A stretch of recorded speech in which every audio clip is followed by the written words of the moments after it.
15 years in, and the DC SEU is still at it. Still helping DC save money, reduce energy use, and build a cleaner, more affordable future. Together. Did you know they've invested $120 million in low-income communities? They put $99 million in DC-based businesses, too. And they have turned out over 300 graduates trained for the new green workforce. That is economic mobility, y'all. And that is what it's all about. Still here, still redefining power in the district. Find out more at dcseu.com.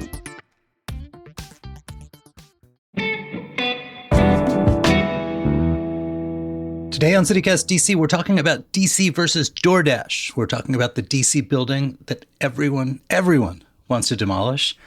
And what's with our city and the Odyssey? Plus, in a members-only fourth segment, the latest on Metro plans for the new RFK Stadium. I'm here with my CityCast colleagues Ben Brash and Jackie Pizer.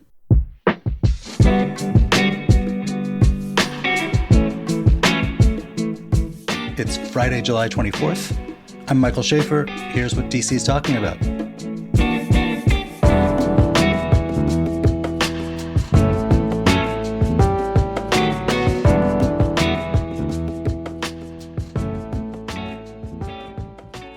Hey, Ben. Hey there. How's it going, Mike? Good. Hey, Jackie. Hello. Jackie, you were out really late. Where were you? I know I'm unwell. Sorry if my voice sounds scratchy. I was at Noah Kahan's concert, which was amazing. And Nat Stadium was electric, but getting home was such a nightmare. What happened? I mean, okay, so we were on the third, the 300 level. So getting down was just okay, patience. And then trying to get to the metro was just weaving through crowds, people acting like they've never been on Earth before. And then the crowd outside the metro stop was unbelievable. And I mean, I know that the trains come very frequently, Metro has said that, but it was so my cousin was with me and we're like, let's be smart and walk several blocks away and then try and call a lift. We did that. And then we were just in lift purgatory. So you weren't so smart. No. And then we had to go back to the metro. And then at that point, the crowd was gone. The walk of shame. So, we did it right. We were telling ourselves, the line was gone. We were able to get on the train and get a seat, but I didn't get home till very late. Good times. Good times. Partying on a school night. Good for you, Jackie. I know. I'm not that young anymore. It's really hard. That's so fair. Meanwhile, Ben spent the same day watching a congressional hearing. A different kind of party. Right? A different kind of party. Yeah. With a different kind of crowd. There's a bill that we've talked about a bunch that would stop socialism in D.C. by requiring D.C. to get permission before taxing itself from Congress. This is a bill that's probably never going to become law because of the filibuster and stuff, but it is just on the face of it something that would really upend or end self-government, because the sort of core of civics is people have the power to tax themselves. So there was a hearing about this. You covered it, and you were sending me slacks of what you were seeing. And it was all the usual stuff about socialism and far-flung members of Congress dissing DC. And then all of a sudden you hear something about DoorDash, of all people. Yes, I was not expecting to hear DoorDash's name mentioned, but here we are. It wasn't even lunchtime. It wasn't even lunchtime. I was starting to get hungry, though, I'll be honest. But yeah, it wasn't even lunchtime. So what happened? So what happened was Representative James Comer, who is the chair of the House Oversight Committee, said, actually, this bill that I put forward is also supported by DoorDash. And I said, huh? What's up? What do you mean? And so the bill, it does a couple things. It affects taxes, like we talked about. I feel like every time Jackie's on the pod, I'm doing something so specific about taxes. Combat pay for her. You can go back to sleep, Jackie, honestly. It affects taxes and the way DC can tax itself. And then one other component is the fees. So also Comer saying you need to cap the amount of fees that can be charged to someone in the district. And that is where DoorDash gets involved, because they're unhappy about a 20-cent per charge fee that was placed on DoorDash's front step by the DC Council. And to be clear, not just DoorDash. It's like all third-party delivery apps have to pay. Yes, DoorDash, Uber Eats, all that are subject to this law. And so they're like, yeah, also we are in this, crusade against fees. So everyone was thinking of this bill as about taxes. And then this like little component about fees gets a name that everyone knows involved in this fight. It's like 20 cents per delivery, the fee. When DC was pondering this, they advocated against it, which is, as one does if you don't like a proposal. And they didn't get their way. And I think what really has pissed off a lot of DC folks is the sense that they then were like, well, since we didn't get our way with the people who are elected by the people who actually live here, let's go to another legislative body that, because of the Constitution, has power over DC, but it's not made up of people who are elected by the folks who live here. Right. I mean, where else would you find people being governed by people who they aren't elected by? Someone should really write a book or something about that. It's crazy setup. Maybe there's a slogan for that. Yeah. Well, I did see one of our fellow intrepid DC Wilson Building reporters, Martin and Otis, say, "Is this the Fee DC movement?" And then, so dad joke. You're not even a dad yet. No, Martin's joke. Oh, sorry. Okay. No stolen valor. It's Martin's dad joke. So Comer says this, and within a couple of hours, you are reporting on a boycott. Right. From the Free DC movement, which is what we were alluding to, statehood advocates, they were saying you need to delete DoorDash from your phone, and we need to push DoorDash to take their support away from this bill. What did DoorDash say? We're big supporters of home rule, y'all. Like, don't worry about it. But these fees are just really cumbersome to us. But like, and did they appreciate the contradiction there? I don't know whether they appreciated the contradiction. I think they certainly acknowledged it by saying, "Hey, like, we're big supporters of home rule." Like, I think that if you are to step in it, right, like to preface is to say like, no, we're down with your cause, but like the 20 cents are a little bit tough for us. You know what I mean? So there is some acknowledgement, I feel, in the statement. They could tell me that's not their intention, but that seems like it's inherent in their argument. Okay, so this gets going, and you're reporting on this. I saw Robert White, who's almost certain to be DC's next congressional delegate, cuts a reel saying, they can't take our money and then turn their backs on us. This becomes a thing, and it's weird because, I mean, look, in the District of Columbia, before Home Rule, during Home Rule, there is a long history of people, powerful interests, sort of trying to pull a string on the Hill or in the federal government to get their way. Most of those companies or powerful interests don't have to sort of face the general public in the form of consumers. This is a rare time when it's like a customer-facing company, which is to say it's subject to a kind of pressure that, like, I don't know, like a power law firm or something, they don't have to sell widgets to mom and pop. So then what? By the end of the day, they're sending you very different kinds of statements. Yeah, I asked them, it was a pretty natural follow-up because of what happened in the hearing, which was representatives grilling Comer to say, where did this come from? Comer's district is 425 miles away. So they're saying, why do you care about this? Where did this bill come from? He's saying, I have the legislative authority, we all do, to look after, to mind DC. And they're saying, yeah, but why this of all things? Like, did this come from your head? Did someone talk to you? As if to be like, what? Dude, why do you care about this? And so I asked DoorDash, like, hey, did this come from y'all? Like, were you pushing for, did you write this legislation? Like, these things are entirely uncommon. Like, this stuff happens in Congress. And they said, no, we found out about it, kind of like with everyone else. And again, we reassert our support of home rule. So DoorDash is saying it didn't come from them. I've got a question. Have you heard anything, and this may be too early, but about any of like the local restaurants like threatening to pull their services off of DoorDash? Because there's so many competitors now. I'm curious if because it's in the interest of businesses here to have home rule. I'm curious if any of them are going to threaten to take off their business from DoorDash.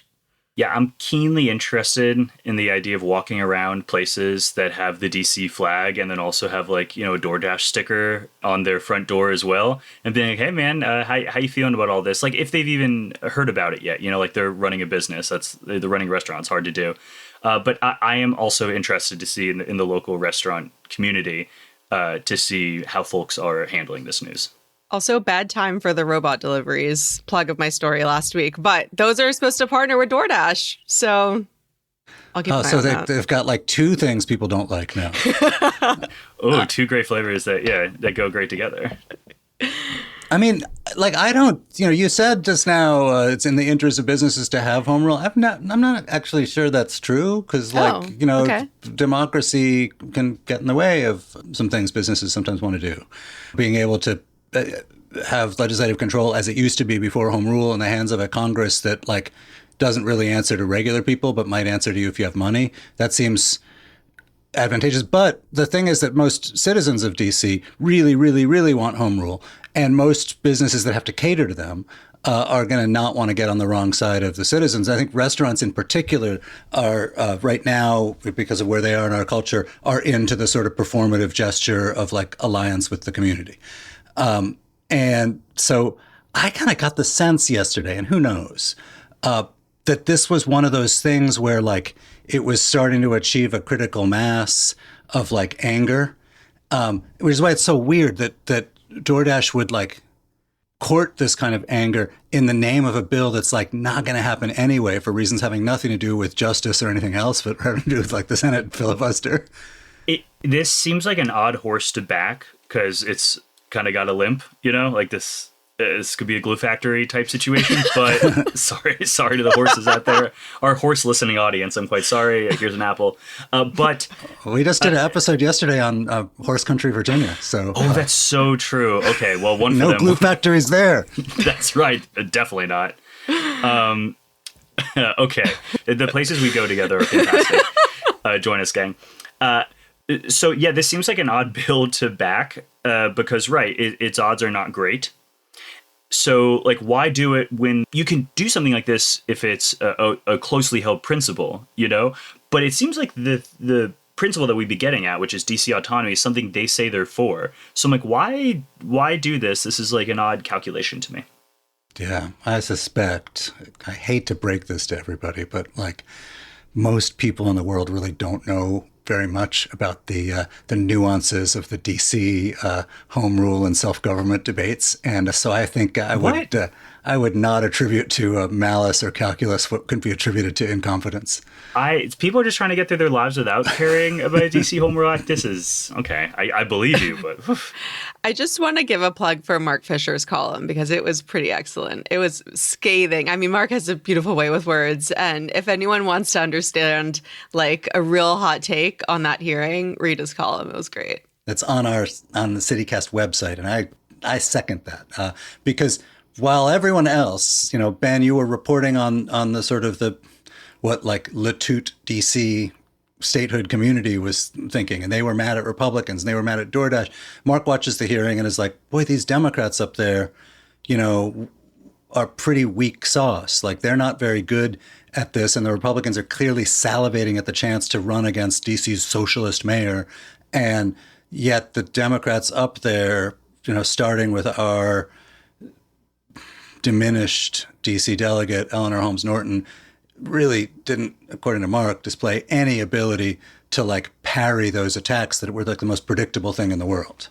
Yeah, I saw what Mark saw, and as always, he's right.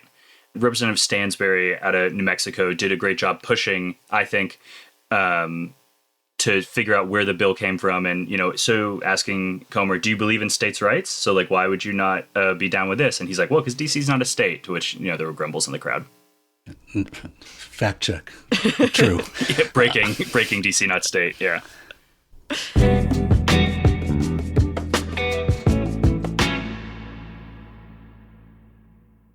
You already know DC is more than just the nation's capital. We gave America the football huddle, the blood bank, and go-go music. You're welcome, everyone. Our influence is everywhere, and now it's also on display at District 5's American Pride, a free exhibit at the Martin Luther King Jr. Memorial Library, running now through September 27th. It tells the story of how district residents like Chuck Brown, Dr. Charles Drew, and Carter G. Woodson shaped the culture of our entire country. I actually had a chance to see it recently, and I don't think I've ever been more stunned nor more blown away by a single exhibit. And I remember this feeling of swelling up with pride for my city, just taking it all in. You get to stand in front of original works by DC artists, see the iconic Nixon Resigns, a Washington Post front page, and my favorite part, play a jukebox loaded with the sounds that this city invented. So plan your visit at dclibrary.org. That's dclibrary.org. Your library, your city, America's story.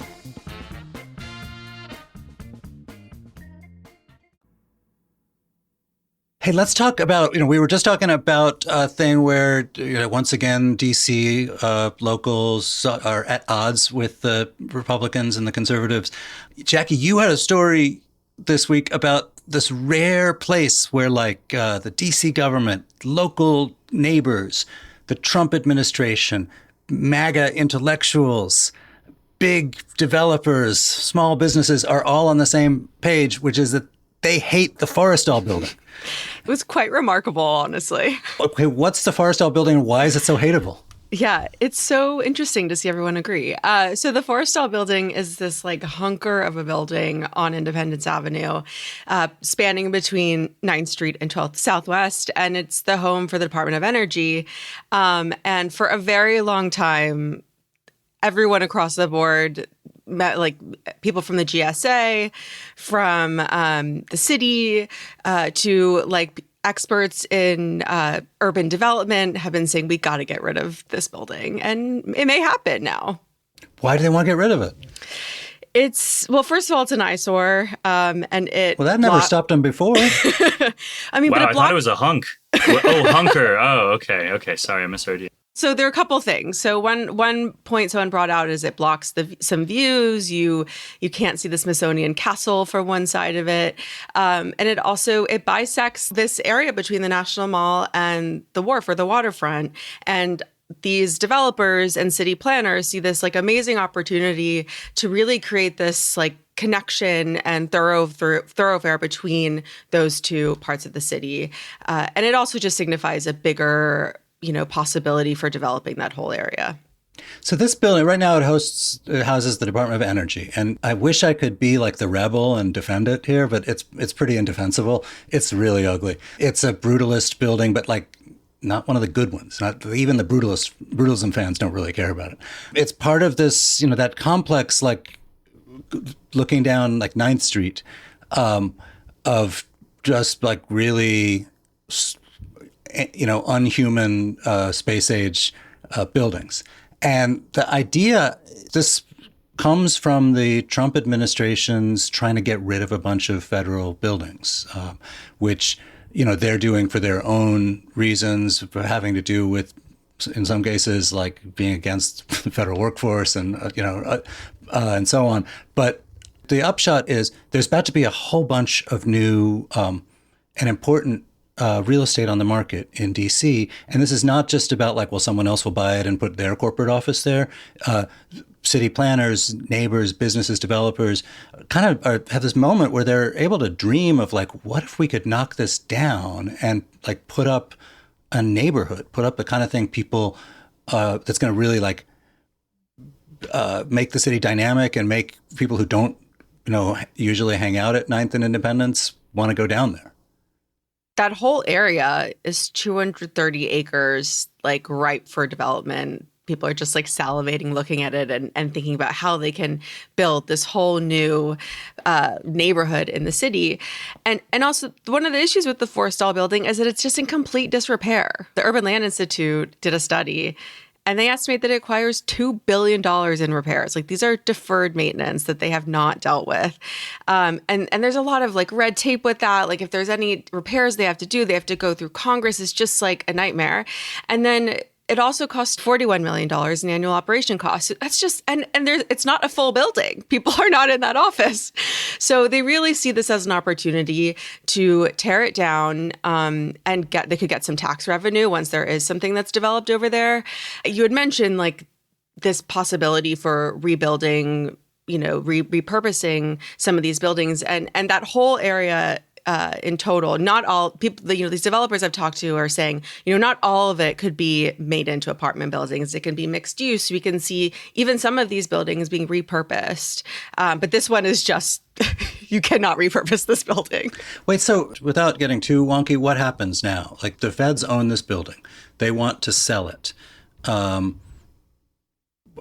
I don't know how DC is involved, but like what would be the process now? Like if everybody got their way? Yeah. So first, DOE has to move out. And I didn't get any sense of a timeline. And from what I understand, the building needs to be raised, right? So they wouldn't be selling the building. They'd be selling the land. And there's discussion, though the Urban Land Institute did this whole report, and they have a lot of suggestions. And one of them would be to parcel up the land. Some of it probably could be given to the city to build, bring back C Street, bring back 10th Street, create like this walkway that you can connect. One of the panelists at this conference that I went to where I heard about this was like, can you imagine getting out of the L'Enfant Metro and not be lost? No. But yeah, literally could not. It could also be made into mixed use. So they could see opportunity along the walkway. There could be retail space, apartments. Like someone said that it would be like beachfront view, right? You get this beautiful view over the Washington Monument. You could see the bridge over Independence Avenue. It would be like a prime location, assuming that things build up around it. We beat up on Trump a lot in DC coverage. People in Washington don't like Trump overwhelmingly. But, in your reporting on this, you quoted people saying, oh, we've wanted to do this for years. We've, dreaming of this, getting rid of this eyesore and, stitching back this gash in the urban fabric. And yet it's the Trump administration that has, really put the pedal to the metal on getting rid of these federal buildings and a lot of stuff, doing a lot of stuff that people absolutely hate, in terms of the havoc it's wreaked on the workforce, the maliciousness of what they want to do to some of the some buildings and neighborhoods. But could it have happened with a normal presidency that was more concerned about traditional procedures? It's interesting that you bring that up because I don't think they could have. And there's one great example. A former official from the GSA was on one of these panels. He served just mostly under Biden. And he said that, every year they would set up a meeting with the Secretary of Department of Energy. And every year they would say, no, we're not moving out. And then finally, they were they had another meeting coming and getting ready to meet with the Department of Energy secretary. And then they get a call and they're like, we don't need to meet. And he was like, okay, here we are again. They're not going to do it. And he said, no, he talked to the Trump administration, he talked to the Trump administration. And if the president wants it, then we'll do it. So, I mean, listen, the bullying has pros and cons, and I guess in this case, it was a pro. Clip that. No, and we can stipulate that maybe having the president involved in cabinet agency office space real estate choices is not a great use of time.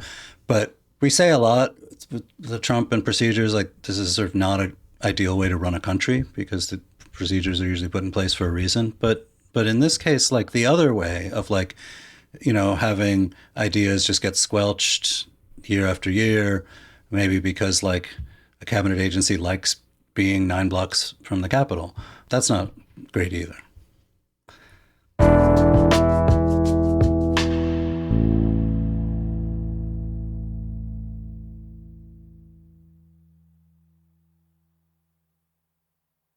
We had a big talk in our CityCast story meeting this week about the Odyssey, which is, spoiler alert, Odysseus did not stop at Shrimp Boat on his way home. Oh, I'm sorry, I couldn't plug my ears quick enough for the headphones. No, Mike, please. Jackie, what's the deal with DC and the Odyssey? I mean, DC is like anyone else in the zeitgeist right now. Like, we all want to see the Odyssey, and we want to see it how Christopher Nolan intends us to see it, and that's not so easy. Spoiler. Wait, why? Well, so he filmed. I don't know if anyone else is as like obsessed with like this like movie culture as I am. This is where I thrive. But he filmed this on an IMAX camera, like the entire thing, like not all films. I think this is the first film ever. And so he had to build like this whole blimp to put around the camera that because it was so loud, and he had this whole mirror system because literally the actors facing each other could not see each other because the camera was so big. So he's, all of his films are like, you need to have the best sound quality. You need to see it in 70 millimeter in IMAX. And that not a lot of theaters have that. I think there's only there's 40 something in the world. Correct me if I'm wrong. 41, and 42. Yeah. Yeah. And like half of that are in the US. And DC doesn't have any like a pure way that he intends it, but there are God, options. we're in an IMAX desert. Famously, the theater film industry is not doing great. Okay, but it's weird. DC's, by virtue of being the national capital, we have this other stuff. Like there's a Smithsonian IMAX theater. You don't get to have that if you're like a normal city. And there's this Airbus IMAX theater out in Chantilly. And there's also AFI, which has not IMAX, but is like big. Can't you just go there? Yeah, I mean, for weeks I was saying to my friends, we got to get tickets to the Airbus. I've never been. I've wanted to go. And we kept saying it. And I was like, oh, okay, I'm just going to do it. And so I looked on the website, and this was like 2 weeks ago. And a lot of the showings were sold out. And at least the only seats that were available of the ones that weren't were like really close to the front, really far to the side. So I did succeed in getting 8 of us to buy tickets. We're not going until August 1st. And yes, it is a 9:15 p.m. showing, but... Wow, that you were in the trenches for your friends. Good for you, Jackie. I can't miss this cultural moment. Boy, another late night for Jackie. I know. Where are you going to see it? We're going to the Airbus. We're going to the one out in Chantilly. We're going to get dinner before and everything. But you made a point, like there's the Smithsonian one you can see, or the Lockheed Martin Theater you can see here in DC. And then there's also AFI, but that is not IMAX. But it is 70 millimeter from what I understand. But Kayla did a great guide on the website, so go there. But I don't know how many showings are available. My hope is that these theaters will add more because of demand. There's a Lockheed Martin theater on the mall, Smithsonian. There's an Airbus. I think that's at the Udvar Hazy. Is that right? Yes. That's right. So I hear a big aerospace contractors like Boeing. Where are you, people? We need a full-size IMAX theater. Come on, guys. Yeah. Yes. By the Iliad comes out, we must have some more options. Maybe I hear there's a nice piece of property over by 9th. If anyone's interested at Boeing, you know what I'm saying? Like maybe come through. It'd be good. All right. I want to give a big thank you to our newest CityCast neighbors, Joy L. and Mark H. Thank you both for your support. Today, Joy L. and Mark H. and all the other paid subscribers get a bonus 4th roundup chat. We're going to talk about Metro updates headed our way in the coming years. If you want to be sure you always get the full episode, please become a member. Head to membership.citycast.fm and sign up. It is only $10 a month. Members get ad-free listening, exclusive members events, and an extra events newsletter each and every week. Again, that's membership.citycast.fm. That is all for today here on CityCast DC. Our production team this week was Julia Karen, Raj Makhija, Francisco Kilgore, Lizzie Goldsmith, and Alyssa Castles. You can check out all of our excellent newsletters and reporting at dc.citycast.fm. And our hosts are Bridget Todd and me, Michael Schaefer. Music is by Alex Roldan, with additional music from Blue Lou, Rue Walker, and Philip Ayers from Triple Scoop Music via Getty Images. If you enjoyed the show, why not tell everyone about it in line for the Odyssey? We'll be back Monday morning with more news from around the city. Bye.